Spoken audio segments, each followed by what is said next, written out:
पर कहा कि अगर तेहरान अपने परमाणु कार्यक्रम पर वॉशिंगटन के साथ समझौता नहीं करता है तो उस पर बमबारी की जाएगी और अतिरिक्त शुल्क लगाए जाएंगे। बता दें कि एनबीसी न्यूज को दिए एक साक्षात्कार में अमेरिकी राष्ट्रपति ने कहा कि अमेरिकी और ईरानी अधिकारी इस मामले में बातचीत कर रहे हैं। हालांकि उन्होंने इस मुद्दे पर कुछ भी डिटेल में नहीं बताया।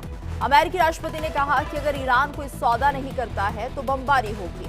ट्रंप का कहना है कि एक संभावना यह भी है कि अगर वो कोई सौदा नहीं करते हैं तो उन पर अतिरिक्त टैरिफ भी लगा दिया जाएगा।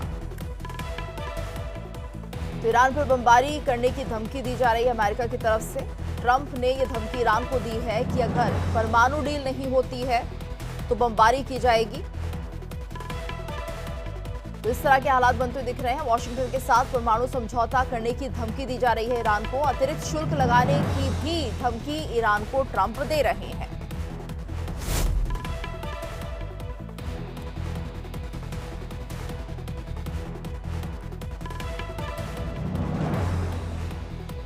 परमाणु कार्यक्रम पर समझौता करने की धमकी ट्रंप की तरफ से, और अगर ऐसा नहीं किया तो बमबारी की जाएगी।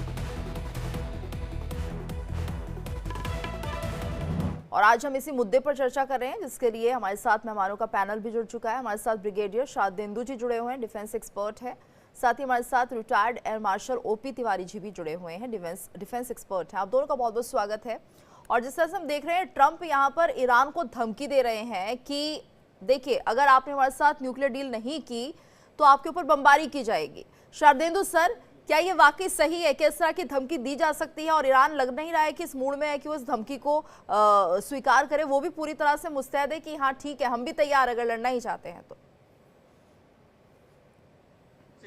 डोनाल्ड ट्रंप का सेकेंड टेन्योर शुरू हुआ है, तब से देखिए वह पूरे विश्व में एक खलबली मचा के रखी हुई है। और जो ईरान का जो मुद्दा है, ईरान का जो न्यूक्लियर प्रोग्राम है, उसके वो बहुत ही डेड अगेंस्ट है। और लिहाजा पहले उन्होंने उनको सांकेतिक तरीके से सुझाव देने की कोशिश की, बताने की कोशिश की। जब ईरान इसमें नहीं मान रहा तो अब खुले तौर पे उन्होंने धमकी भरा लहजा अपनाया है। बोला है कि आप या तो डील करिए, नहीं तो आपके ऊपर न्यूक्लियर आपके का जो इंस्टॉलेशन है उसको ध्वस्त कर दिया जाएगा, आपके ऊपर एयर स्ट्राइक होगी। एक पूरी तरीके से धमकी भरा स्टेटमेंट है। और ये उनको मजबूर करता है ईरान को कि आप अमेरिका की जो चेतावनी है उसको सीरियसली सोचें।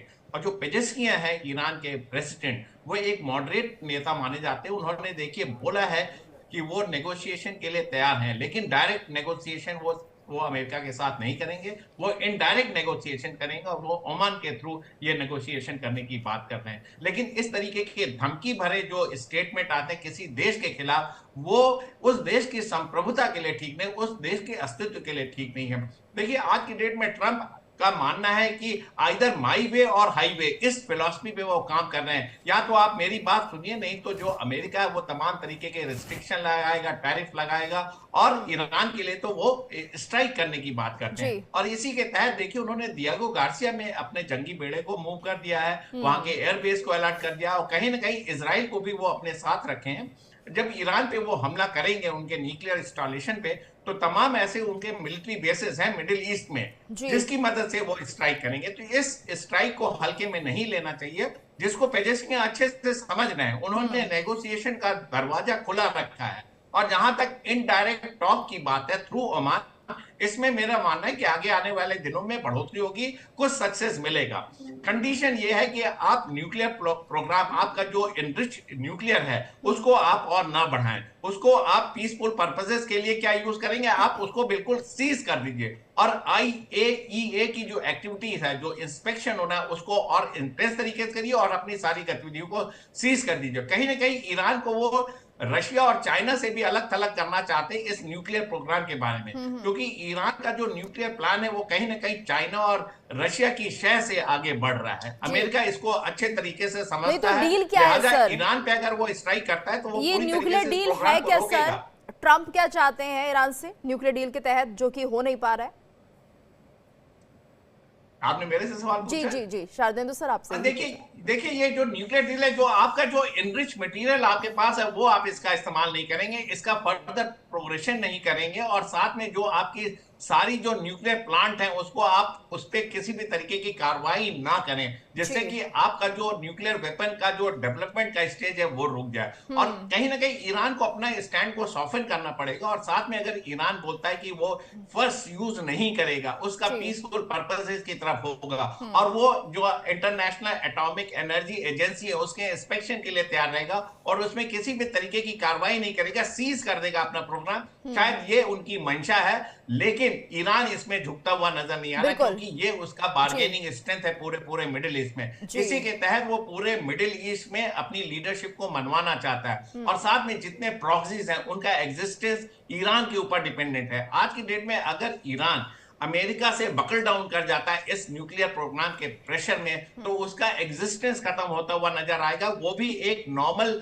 कंट्री बन जाएगा जो अमेरिका के पिछलग्गू बनेगा, और तमाम तरीके के इशू जो मिडिल ईस्ट की लीडरशिप और ईरान इस बात को मान नहीं रहा है। ये बात बिल्कुल साफ है, क्योंकि ईरान ने कह दिया है कि सारी मिसाइलें तैयार रखें, यानी उनका जो डिफेंस सिस्टम है वो पूरी तरह से तैयार है। अगर जंग होती है या फिर वॉर, जिस तरह से धमकी दी जा रही है ट्रंप की तरफ से कि आपके ऊपर इतने बमबारी की जाएंगे कि याद रखेंगे, तो उसके लिए पूरी तरह से तैयार है। तिवारी सर, ये बहुत बड़ी बात है ईरान की तरफ से, क्योंकि वो झुकने को तैयार नहीं है, और जो बात मनवा रहे हैं ट्रंप वो शायद नहीं मानेंगे, और ये बात पूरी तरह से तय है। तो आने वाले दिनों में अब किस तरह के हालात बनते हुए दिख रहे हैं? देखिए, ट्रंप जो कहना चाहते हैं ईरान सही सामने तरीके से नहीं मानेगा, लेकिन ये जैसे सरदंदू साहब बता रहे थे, पूरा डिटेल इन्होंने बहुत अच्छा एनालिसिस दिया। अब उनकी लीडरशिप थोड़ी मॉडरेट है ईरान की। ईरान भी चाहता है कि हम थोड़ा डेवलप करें और कुछ हम बाकी दुनिया से जुड़े, जो हम थोड़ा अलग थलग पड़ गए थे अमेरिकन सैंक्शन से, यूरोपियन यूनियन सैंक्शन से अलग हो चुके थे। जहां सवाल है, देखिए ये साउथ मिडिल ईस्ट के जो नेशंस हैं, सऊदी अरेबिया, कतार, सभी का थोड़ा सा नेगेटिव इम्पैक्ट तो ईरान का है ही, बिकॉज ईरान बेसिकली शिया और सुन्नी का भी झगड़ा है, कौन डोमिनेट करेगा। और कोई जितने भी सऊदी अरेबिया के देश हैं, सॉरी मिडिल ईस्ट के जितने भी देश हैं, वो डोमिनेट करने की कोशिश नहीं करना चाहते कि हम सब पे डोमिनेट करें। वो अपना पीसफुल एग्जिस्टेंस और प्रो ग्रोथ के ऊपर फोकस करते हैं। बल्कि ईरान का थोड़ा एटीट्यूड अलग है। ईरान ने कई टेररिस्ट ऑर्गेनाइजेशंस को, हुती को कहो या इवन हिजबुल्लाह को, सबको सपोर्ट किया है।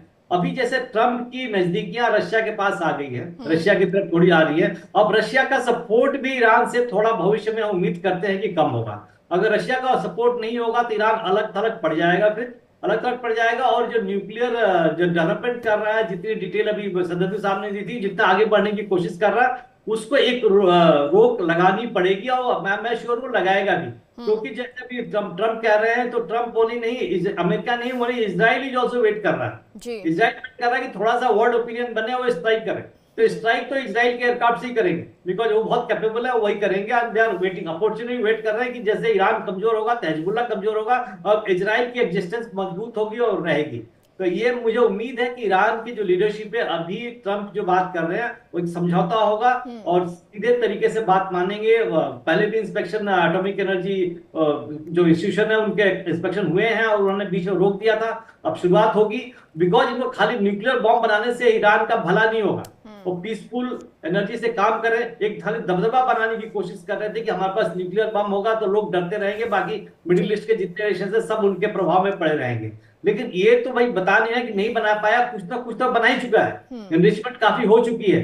लेकिन he has to toe, America की जो लाइन है, अमेरिका अपनी तरफ से अकेले नहीं बोल रहा है, बल्कि समझ लीजिए मिडिल ईस्ट के और देश है जिनके कंसल्टेशन के साथ ये निष्कर्ष पर पहुंचे हैं अमेरिका कि हमें ईरान को डिसीजन, ये ईरान को हमें धमकी देनी चाहिए। बिकॉज अमेरिका को न्यूक्लियर बॉम्ब से उतना डर नहीं है ईरान के, जितना कि मिडिल ईस्ट के अलग नेशन और नेशन से होगा, जहां पर की सेटअप अलग है, और जो बाकी टेररिस्ट और ऑर्गेनाइजेशन को अंदर आने की कोशिश नहीं करना चाहते। तो ये जो ट्रंप है, ये बहुत इंपॉर्टेंट है, और ये एक समझौता लाने के लिए, और जितनी टेररिस्ट ऑर्गेनाइजेशन जितने फ्लरिश किए थे मिडिल ईस्ट में, जहां पर उन पे झुकाव लाना, उनके ऊपर रुकाव लाना अत्यंत आवश्यक है। इसमें ईरान के लिए, और ये उनको आना at the par of the discussion negotiation table पर अमेरिका के साथ आना पड़ेगा।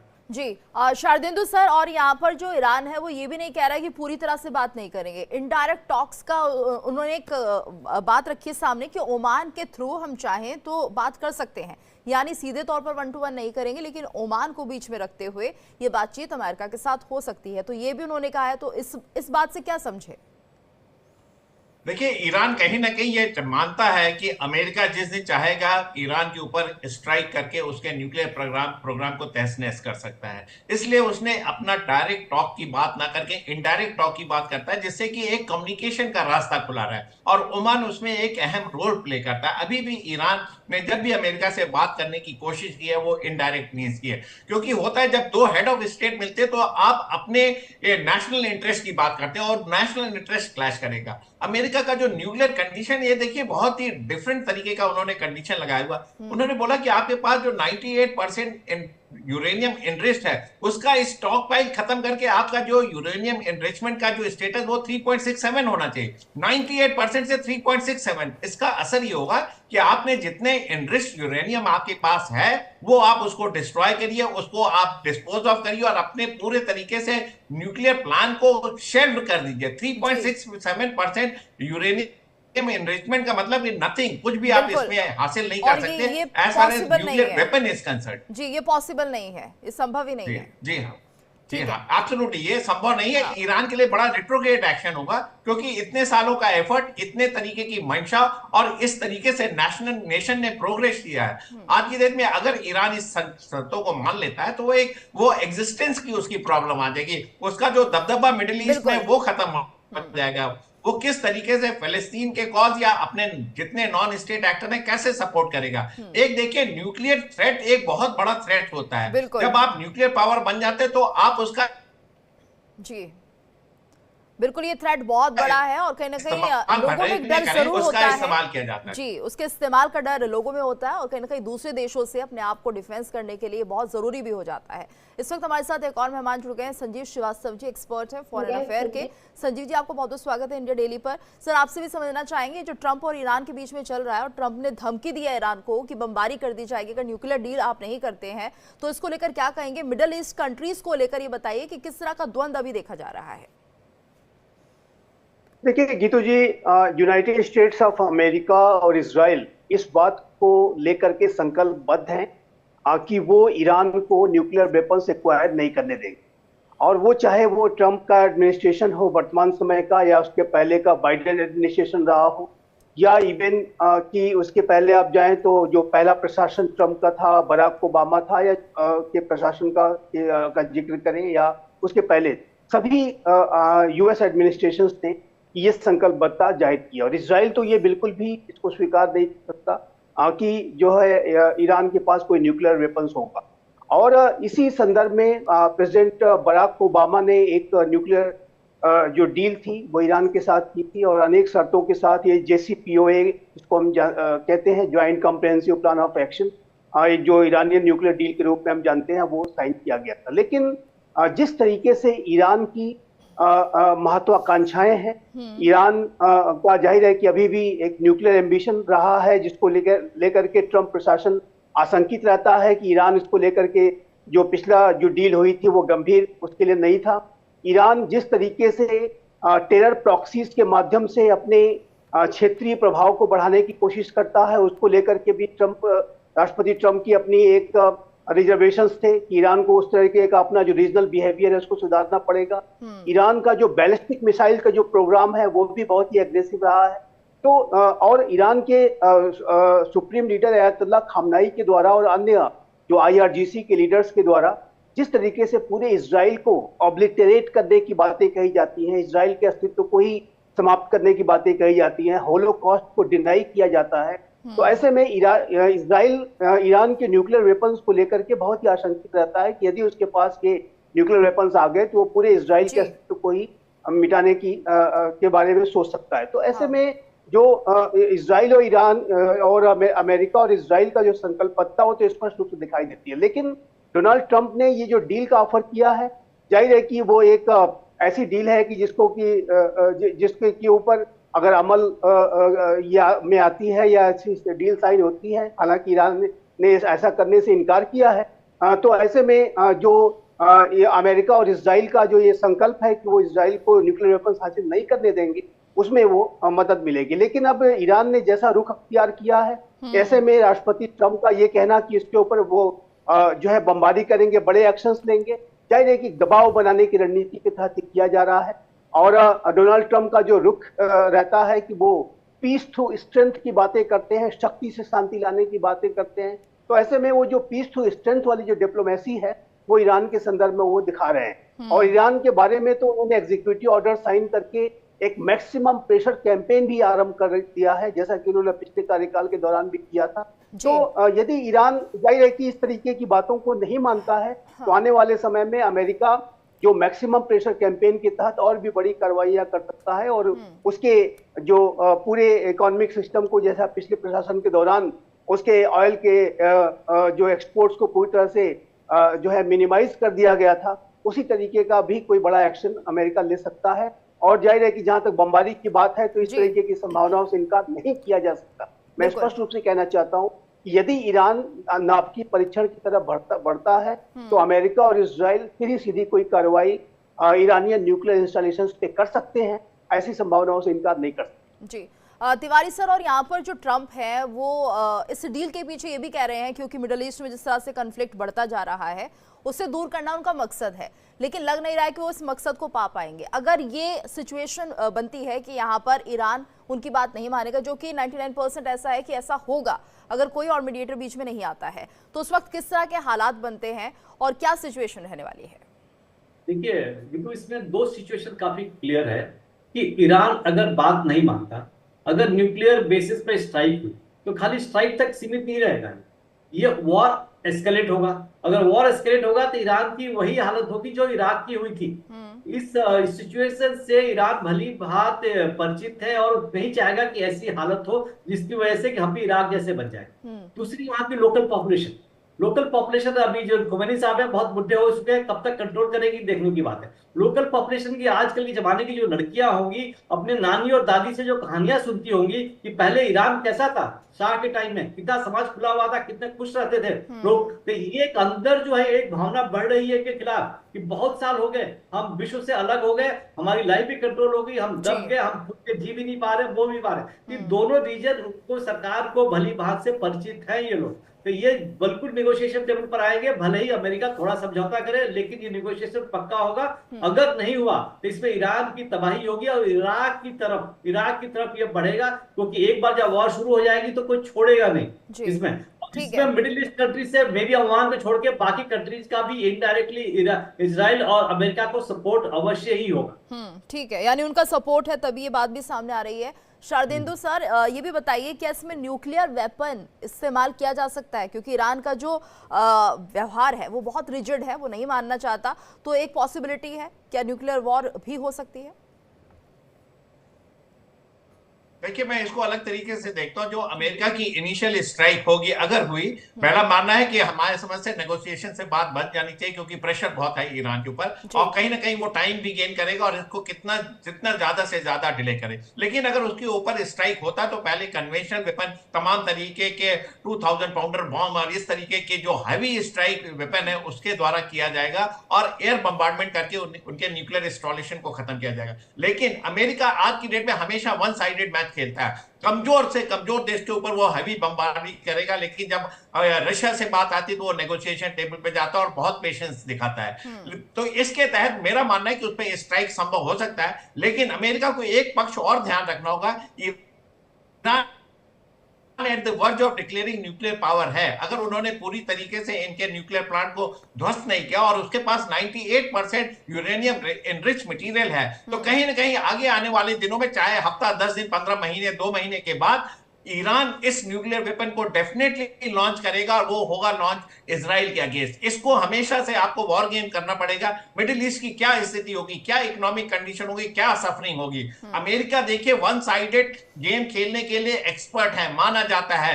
इराक में क्या किया, लीबिया में क्या किया, अब यही दशा वो ईरान की करना चाहता है। तो उनको इंश्योर करना पड़ेगा अगर वो स्ट्राइक के लिए जाते तो उसका पूरी तरीके से नेस्तनाबूद करें, पूरी तरीके से उसके न्यूक्लियर इंस्टॉलेशन को डिस्ट्रॉय करें। अगर वो करने में सक्षम नहीं है तो इसके रिपोर्केशंस बहुत डिफरेंट होंगे। और अमेरिका तो इससे बच के निकल जाएगा, लेकिन सफरिंग होगी पूरे पूरे मिडिल ईस्ट की। एक नई तरीके का वॉर वहां पे शुरू होगा, जिसमें रशिया का भी प्रेजेंस आएगा, चाइना भी उसमें, तमाम ऐसे कंट्रीज जो ईरान के साथ खड़े हैं, जिसमें हुती है, यमन है, सीरिया है, लेबनान है, एक अलग तरीके का वॉर वहां फैलेगा। इसको हमें समझना पड़ेगा। ये एक डिस्ट्रक्शन की शुरुआत होगी, इसको हल्के में ना ले। मेरा मानना है कि नेगोशिएशन से इस बात को मनाया जा सकता है। एक तरफ तो आप हमेशा से आपने बात की कि Donald Trump is for deal. जब आप डील करने में इतने एक्सपर्ट हैं तो थोड़ा पेशेंस रखिए, समय दीजिए, 6-8 महीने का प्रेशर बनाइए और एक ऐसी कंडीशन क्रिएट करिए कि बगैर स्ट्राइक किए ईरान को आप डील और नेगोशिएशन टेबल पे ले आए। अगर आप ये करने में सफल हो जाते तब तो ट्रंप की जो फिलॉसफी है वो सक्सेसफुल होती है। अगर आपको भी स्ट्राइक करना पड़ गया तो आप में और बाइडेन एडमिनिस्ट्रेशन में कोई फर्क नहीं रहा, बल्कि आपने सिचुएशन को और वर्स कर दिया। डोनाल्ड ट्रंप जिसके लिए जाने जाते हैं कि आप डील करते हैं, आप नेगोशिएशन करते हैं, तमाम तरीके की मानवतावादी आपने बात की कि सोल्जर्स को मरने पे आपने ऑब्जेक्शन उठाया, 3-3 साल के युद्ध को आपने कंडेम किया। लेकिन जब आप भी युद्ध में उतर आएंगे और आप डियागो गार्सिया या इजराइल या तमाम अपने मिलिट्री बेसिस के थ्रू आप अटैक करेंगे तो ये पूरा मिडिल ईस्ट जलता हुआ नजर आ रहा है। बिल्कुल, यानी कि अगर जंग होती है तो ये बहुत ज्यादा दुर्भाग्यपूर्ण होगा और लोगों के लिए भी ये बहुत बड़ा एक तरह से कह सकते हैं अभिशाप बन सकता है आने वाले दिनों में अगर ये जंग चलती रही। संजीव जी, अब फिलहाल क्या अप्रोच होनी चाहिए? अगर हम बात करते हैं अमेरिका की, बात करते हैं मिडिल ईस्ट की, तो उन्हें किस तरह से इस मामले को सुलझाना चाहिए? ओमान को लेकर कहा जा रहा है कि यहाँ पर ठीक है 1-to-1 टॉक नहीं होगी, लेकिन ओमान के रास्ते बात बन सकती है। देखिए, राष्ट्रपति ट्रंप की जो वर्किंग स्टाइल यही है कि पहले वो एक जबरदस्त जो है प्रेशर क्रिएट करते हैं। एक जो स्टेटस को चला रहा है उसको वो जाहिर है कि वो उसको एक उसमें अस्थिरता लाते हैं, उसको डिस्टर्ब करते हैं और उसके बाद जो एक नई स्थिति बनती है उस स्टेटस को के बिगड़ने के बाद उसमें वो डील करने की कोशिश करते हैं। तो ये राष्ट्रपति ट्रंप का जो अप्रोच है वो हमने आर्थिक विषयों पर भी देखा है और सामरिक विषयों पर भी हम देख रहे हैं। तो मेरा ऐसा मानना है कि राष्ट्रपति ट्रंप जो कि कहते हैं कि उन्हें शांति के मसीहा के रूप में वो जाना चाहेंगे और वो पीस स्थापित करेंगे और अपने कैंपेन ट्रेल के दौरान भी उन्होंने कहा था कि यदि वो राष्ट्रपति बनते हैं तो वो रशिया यूक्रेन युद्ध को समाप्त करेंगे, मिडिल ईस्ट के युद्धों को समाप्त करेंगे। तो ऐसे में मुझे नहीं लगता कि वो कोई तुरंत ही कोई ऐसी बड़ी कार्रवाई करने जा रहे हैं कि जिससे कि ईरान के ऊपर कोई बड़ा हमला हो जाए। जाहिर है कि उन्होंने एक धमकी दी है और ये जो धमकी का जो असर है वो अब देखना है कि ईरान के ऊपर किस तरीके का पड़ता है। लेकिन एक बात मैं फिर से इसको रीएम्फसाइज करना चाहूंगा कि यदि ईरान ने कोई ऐसी बड़ी हिमाकत की कि जिसमें कि वो न्यूक्लियर टेस्ट की तरफ आगे बढ़ा और जैसा कि कहा गया कि 98% तक तो इसके पास इनरिच्ड यूरेनियम है, तो ऐसे में यदि उसने कोई बड़ा कदम उठाया तो ऐसे में जो सीधी कार्रवाई उसके इंस्टॉलेशन के ऊपर इजराइल और अमेरिका करने से नहीं चूकेंगे। मैं इस बात की प्रबल संभावना देखता हूं और ईरान को बहुत ही अपने कदमों को सावधानी से लेना चाहिए, नहीं तो जैसा कि तिवारी साहब ने कहा कि उसका हश्र इराक जैसा हो सकता है और ईरान के ऊपर न सिर्फ मिलिट्री जो एक्शन होगा बल्कि पिछले शासन के दौरान ट्रंप प्रशासन ने जो एक मैक्सिमम प्रेशर कैंपेन चलाया था और ईरान के न्यूक्लियर प्रोग्राम को ही लेकर के चलाया था, जिसकी की वजह से लगभग सभी राष्ट्रों को उसके ऑयल के इंपोर्ट को बंद करना पड़ा था। तो ऐसे में ये जो स्थितियां हैं वो ईरान के लिए काफी घातक साबित हो सकती है। ईरान के जो टेरर प्रॉक्सीज हैं वो एक के बाद एक जो है कमजोर पड़े हैं, चाहे वो हमास हो, चाहे वो हिजबुल्लाह हो। हूती के ऊपर भी अब देखिए तो बड़े हमले अमेरिका करने की तैयारी में है और वो एक्शन शुरू भी हो चुका है। तो ऐसे में ईरान काफी कमजोर पड़ सकता है और काफी उसकी स्थिति खराब हो सकती है। अंत में एक बात मैं अवश्य जिक्र करना चाहूंगा, जैसा कि तिवारी साहब ने कहा, 1979 के पहले का जो ईरान था और 1979 के बाद के ईरान में जमीन आसमान का अंतर है। जाहिर है कि वहां पर महिलाओं की स्थिति अच्छी नहीं है और महिलाएं जिस तरीके से प्रताड़ित की जाती हैं, उनका मानवाधिकार उल्लंघन लगातार किया जाता है। महिसा अमीनी जैसी एक बच्ची के साथ जिस तरीके का बर्ताव किया गया, एक जो उसकी तथाकथित मोरालिटी पुलिस ने उसकी जैसी हत्या कर दी और उसके बाद तो जो प्रदर्शन शुरू हुए उससे वहां के लोगों का क्षोभ देखा जा सकता है। तो ईरान के जो लीडर्स को यदि अपनी रिजीम को बचाए रखना है तो जाहिर है कि उनको अनेक तरीके के सावधानी पूर्वक कदम उठाने पड़ेंगे, नहीं तो इसके जो कॉन्सिक्वेंसेस हैं वो बड़े गंभीर हो सकते हैं। यानी यहाँ पर जो फैसला लेना है ईरान को बहुत सोच समझ कर लेना होगा। ये नहीं कि अपनी मिसाइल तैनात कर दी हैं और बात मानने से इनकार कर रहे हैं। थोड़ा सा सोच कर फैसले लें, क्योंकि जो हम देख रहे हैं इस वक्त पूरे विश्व की स्थिति वो कुछ ऐसी है कि लड़ाइयों का दौर चल रहा है, वो थम भी नहीं रहा है। धन्यवाद आप सभी का हमारे साथ इस चर्चा में जुड़ने के लिए।